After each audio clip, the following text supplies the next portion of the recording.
Maheshpur railway station বাংলাদেশের ঢাকা বিভাগের গোপালগঞ্জ জেলার কাশিয়ানী উপজেলার মহেশপুর ইউনিয়নে অবস্থিত।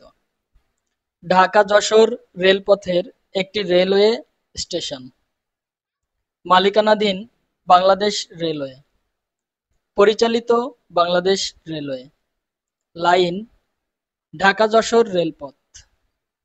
প্ল্যাটফর্মের সংখ্যা ২টি। রেলপথের সংখ্যা ৩টি। যথেষ্ট পরিমাণ পার্কিং সুবিধা আছে। এটি চালু হয় ২০২৪ সালে।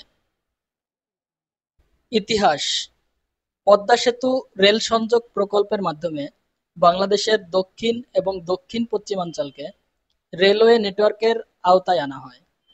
প্রথম ধাপে ঢাকার কমলাপুর থেকে দক্ষিণ-পশ্চিমাঞ্চলের জেলা যশোর পর্যন্ত ১৭২ কিলোমিটার ব্রডগেজ রেললাইন নির্মাণ করা হয়।